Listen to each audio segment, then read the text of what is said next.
এক ফকির ভিক চাইতে এসেছে গ্রামে, বলছে বাবা রে ভিক দাও। একটা লোক বাড়ি থেকে বাড়ি আতান করে, এই ফকির তোর কিসের কমি আছে, তুই ভিক চাইতে এসেছিস? বলছে আমি তো গরিব ফকির, তার লেগে ভিক চাইতে এসেছি, কিছুতে না আমার বাড়িতে। বলছে তোর কাছে এত সম্পত্তি আছে তুই মাল চাইতে এসেছিস মানে? ঝোলাটা দিয়ে খেয়ে কইছে ভাইরে দেখ তো কিচ্ছু নেই রে ভাই, গরিব বলে তো চাইতে এসেছি, থাকলে চাইতে আসতুম। বলছে না তোর কাছে মাল দেখতে পাচ্ছি আছে। বলছে আরে ভাই তুই বিশ্বাস কেন করিস না, কিছু যে নাই। এবার লোকটা তখন ফকিরকে বলছে, এই এটা ফকির, তোর কাছে যতটি সম্পত্তি আছে মাল আছে ওর বদলা তোকে 2 লাখ টাকা দিব, দিবি? বলছে আরে ভাই ঝোলাতে কিছু নেই, আমার পকেটও নেই, কি দিব তোকে? বলছে বল না 2 লাখ টাকা তুই দিবি কি দিবি না? বলছে হ্যাঁ দিয়ে দেবো 2 লাখ টাকা, তুই খোঁজ কর। এবার লোকটা তখন আর একটা লোককে বলছেন, রে আল্লাহর বান্দা বাড়ি থেকে তুমি একটা হাঁইসা নিয়ে এসো। ফকির বলছে আমাকে কাটে ফেলবে নাকি জি, যাই চলে আসতে কইছো?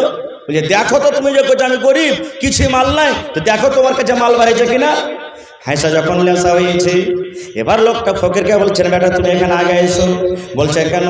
বলছে আল্লাহর বান্দা রে, আল্লাহ রাব্বুল আমিন তোমাকে 2খান হাত দিয়েছে রে বান্দা, 1খান হাত তুমি আমাকে কাটা দিয়ে দাও, এই 1খান হাতের বদলাতে তোমাকে আমি 50,000 টাকা দান করবো। দিবে?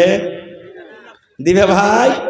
বলছে বান্দারে তুমি 1খান পা দিয়ে দাও, আল্লাহ 2খান তোমাকে পা দিয়েছে, 1খান পা তুমি আমাকে কেটে দিয়ে দাও, আমি তার বদলাতে তোমাকে 50,000 টাকা দেব। বলছে না পারবো না। বলছে বান্দারে আল্লাহ রাব্বুল আমিন তোমাকে 2টা চোখ দিয়েছে, এই চোখ তুমি একটা রাখো, একটা তুমি আমাকে দিয়ে দাও। বলছে না দেব না। এই মুসলমান এবার ওই লোকটা বলছে আল্লাহর বান্দারে তোমার হাত মজবুত আছে, তোমার বডি সহি সালামতে আছে, তোমার চোখটা ভালো আছে, আল্লাহ রাব্বুল আমিন তোমাকে এত সুন্দর নিয়ামত করে বডি দান করেছেন রে বান্দা, তাহলে তুমি তো ধনী মানুষ, তোমাকে কে গরিব বলবে? তুমি গরিব নয় রে, গরিব নয়। আল্লাহ রাব্বুল আমিন তোমাকে একটা বডি দান করেছে, তোমার হাত পা চোখ সব সহি সালামতে আছে, এটাই হলো আল্লাহ রাব্বুল আমিনের একটা নিয়ামত। এক 80-90 বছরকার বুড়া বেমারি পড়ে গেছে, এমার্জেন্সি কেস। মানুষ যখন এমার্জেন্সি পেশেন্ট হয়ে যায় কোথায় নিয়ে যায় তাকে? হসপিটাল। কোন জায়গাতে রাখে? আইসিইউ রাখে, 24 ঘন্টা রেখেছে। হ্যাঁ, খটখট খটখট করে সকালবেলাতে বিল দিয়ে দিলে ডাক্তার বাবু, হ্যাঁ বাবজি তোমাকে 15,000 টাকা লাগবে। অল্প সালাম, কত হাজার লাগবে? 15,000 টাকা লাগবে। যেমনই 15,000 টাকার কথা শোনা, ওই বুড়ার চোখ দিয়ে ঝরঝর করে পানি ঝরতে শুরু হয়ে গেছে। বলে ডাক্তার ভাই মশাই তুমি কি বলছো? বলছে হ্যাঁ 15,000 লাগবে। ডাক্তারের তখন দয়া হয়ে গেল যে বুড়া মানুষ 15,000 টাকার বিল শুনে ঘেমে গেছে, দিতে পারবে না, বুঝছেন তো ওর চোখ দিয়ে পানি ঝরছে। তখন বলছে ডাক্তার বাবু এক কাম করো, তোমাকে 5,000 টাকা মাফ করে দিল, তুমি 10,000 টাকা দাও। তাও কাঁদতে আছে, ওর কান্দন চোপে না। এবারে তখন বলছে ডাক্তার বাবু আমি আরো 5,000 টাকা মাফ করে দিন আপনার করে দয়া করে, হ্যাঁ আর 5,000 টাকা তুমি দাও। তাও কাঁদতে আছে, ওই 5,000 টাকাও মাফ করে দিলে, তাও কাঁদতে আছে। এবার ডাক্তার সাহেব বলছেন বাবজি আপনার চোখে পানি দেখছি, আমি গোটা টাকা মাফ করে দেন, আর আপনাকে খুশি না হয়ে কাঁদতে আছেন, ব্যাপারটা কি? এবার ওই 80 বছরকার বুড়া বলছেন ও ডাক্তার বাবু শুনে নিন, এই আমি টাকা দিতে পারবো না, আপনি আমার টাকা মাফ করে দিলেন, এই জন্য আমি কান্দি না। বলছে তাইলে কেন কাঁদছেন? বলছেন ডাক্তার বাবু আপনার হসপিটালে আমি কতদিন থাকলাম, কত ঘন্টা থাকলাম? বলছে 12 ঘন্টা। বলছে 12 ঘন্টার চার্জ কত হলো? বলে 15,000। এবার বলছেন ডাক্তার বাবু যদি আপনার হসপিটালে 12 ঘন্টা থাকার চার্জ যদি আমার 15,000 টাকা হয়, আমার শ্বাস নিতে অসুবিধা হচ্ছিল, আমি শ্বাস নিতে পারছিলাম না, আমার কষ্ট হচ্ছিল, তার চার্জ যদি 15,000 হয়, আজ আমার 80 বছর বয়স হয়ে গেল ডাক্তার বাবু, জীবনে কোনোদিন আল্লাহকে মানিনি, জানিনি, বুঝিনি, আল্লাহর নিয়ামতের কোনোদিন শুকরিয়া আদায় করেনি, এই জন্য আমি কাঁদছি। আল্লাহ জি আজকে আমি 80 বছর বয়স হয়ে গেল, আল্লাহ তোমার দুনিয়াতে দেওয়া অক্সিজেন কত আমি নিয়েছি, তোমার হাত দেওয়াতে কত কাজ করেছি, আল্লাহ এই পা দেওয়াতে কত জায়গাতে গেছি, এই দাঁতে কত কামড়ে কামড়ে খেয়েছি, এই চোখে কত জিনিস দেখেছি। এই রব্বুল আলামিন গোটা বডি দূরের কথা, আমার 12 ঘন্টা 15 ঘন্টাতে 12 ঘন্টাতে যদি 15,000 টাকার বিল হয়, আল্লাহ রব্বুল আলামিন কিয়ামতের দিন যদি আমাকে বলে বান্দা রে তোমার জমির হিসাবটা দিও না রে বান্দা, তোমার বাড়ির হিসাবটা তুমি দিও না রে বান্দা, তোমার গাড়ির হিসাবটা তুমি দিও না রে বান্দা, তোমার হাতের হিসাবটা তুমি দিও না রে বান্দা, তোমার পায়ের হিসাবটা তুমি দিও না রে বান্দা, তোমার চোখের হিসাবটা দিও না রে বান্দা। আল্লাহ যদি বলেন বান্দা 80 বছর বয়সে তুমি আমার দেওয়া অক্সিজেন নিয়েছো, এই অক্সিজেনের হিসাবটা তুমি আমাকে দিয়ে দাও। যদি এই সওয়ালটা আমাকে আল্লাহ রাব্বুল আলামিন করে দেয়, ডাক্তার বাবু আমি আল্লাহর সামনে কেমন করে দেব? এই জন্য আমার চোখ দিয়ে পানি ঝরে। নারে তাকবীর! হয়নি, হবে না, হতে পারে না আমার নবীর সাথে কারো তুলনা।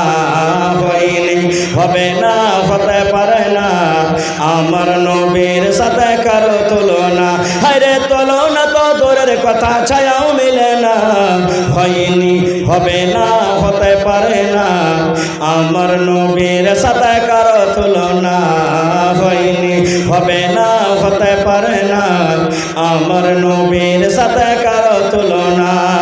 সকল নবী রাসূল ছিলেন খোদার দিওয়ানা, দু নয়নে দেখব খোদা ছিল তামান্না। আরে মোর নবীকে ডেকে নিলেন, আরে মোর নবীকে ডেকে নিলেন দেখবে রব্বানা। হয়নি, হবে না, হতে পারে না আমার নবীর সাথে কারো তুলনা। হয়নি, হবে না, হতে পারে না আমার নবীর সাথে কারো তুলনা। ইউসুফকে দেখে যারা আঙ্গুল কেটেছে, তারা কি আমার নবীর রূপ দেখেছে? ইউসুফকে দেখে যারা আঙ্গুল কেটেছে, তারা কি আমার নবীর রূপ দেখেছে? আরে দেখতো যদি কেটে দিত, আরে দেখতো যদি কেটে দিত কলিজা খানা। হয়নি, হবে না, হতে পারে না আমার নবীর সাথে কারো তুলনা। নারে তাকবীর! কোন নবীকে দেখা লোক কেটেছিল? কোন নবীকে দেখে? মহিলারা লোক কেটেছিল এসব নবীকে দেখে। আমার নবী 14 দিনকার চাঁদ, যাকে আমরা পূর্ণিমার চাঁদ, পূর্ণ মানে ভরা হওয়া, নুমা মানে চাঁদ, পূর্ণিমা 14 দিনকার চাঁদ, আকাশে টকটক করছে, মেঘ বদল কিচ্ছু নাই। আবু হুরায়রা রাদিয়াল্লাহু তাআলা আনহু নবীর পাঞ্জরে বসে আছেন, একবার নবীর দিকে দেখছেন আর একবার চাঁদের দিকে, একবার নবীর দিকে তাকাচ্ছেন আর একবার চাঁদের দিকে। 3-4 বার যখন হয়ে গেছে, তখন আল্লাহ রাসূল বলছেন এরকম কেন করছো তুমি? একবার তুমি চাঁদকে দেখছো আর একবার আমাকে দেখছো, ব্যাপারটা কি? হযরত আবু হুরায়রা বলছেন ইয়া রাসূলুল্লাহ, নবী গো আমি আবু হুরায়রা পার্থক্য করতে পারি না গো নবীজি, যে 14 দিনের চাঁদটা বেশি সুন্দর, যে আপনি নবী বেশি সুন্দর। সুবহানাল্লাহ! এরকম ছিলেন আমার নবী। নবী একদিন আমার বসে আছেন, শুইতে আছেন, নিন পাড়ছেন দুপুরের টাইম, দিনের বেলাতে। আর ঘাম তো জানছেন গরমের দিনে পাসিনা আসবে না? আসবে না? হ্যাঁ না বলেন, পাসিনা আসবে না? আমাদের গতরে যদি পাসিনা আসে, পাঞ্জরকার লোক কি হবে? 5 দিন থেকে সালাই গা ধোয়নি, হাট খুব বেশ কাঁকার গা দিয়ে যা, গোসল করে। নবী আমার শুইতে আছেন চামড়ার বিছান। কেমন গরিব নবী! এই তক্তার উপরে, চামড়ার উপরে শুইতে আছেন, না বালিশ, না গাদলা, না তোষক, কিছু নেই। দুপুরের সময় নবীর শরীর দিয়ে ঘাম বাড়িয়া বাড়িয়া, চামড়ার বিছান তো শুষে না, জমা হয়ে গেছে ঘামগালা। নবীর ফুফু বোতল নিয়ে চলে এসেছে সিথি নিয়ে, আর নবী সাহেব নিন পারছেন জানে না, আর ওই ঘামগালা যে চামড়াতে জমা জমা হয়েছে, হাতে করে তুলছে আর বোতলে ভরছে, হাতে করে তুলছে আর বোতলে ভরছে ঘাম নবী সাহেবের। এই করতে করতে নবীজি চট করে চেতন হয়ে গেছে। নবী বলছেন ফুফু ব্যাপার কি? তুমি কি ভরছো, এগুলো কি করছো? বলছে বেটা আমি তোমার ঘাম ভরছি, তোমার পাসিনা গালা ঘাম গালা বোতলে ভরছি। কইছে কি করবে?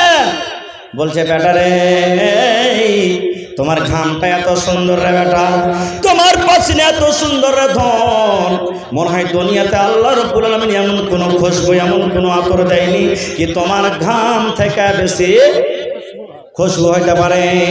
বেটা রে আমি যখন মরে যাব, আমার ছেলেরাকে আমি ওসিয়ত করে যাব, যখন কাফনটা আমাকে পরানো হবে, কাফনের সময়তে যখন সেন্টটা আমার হয়, খুশবুটা আমার হয়, ওই টাইমের বেটা দুনিয়ার খুশবুর আমার দরকার নয়। আমি আমার ছেলেরাকে বলে যাব যেন আমার তোমার পাসিনা যেন আমার কাপড়ে ছিড়কে দাও। সুবহানাল্লাহ।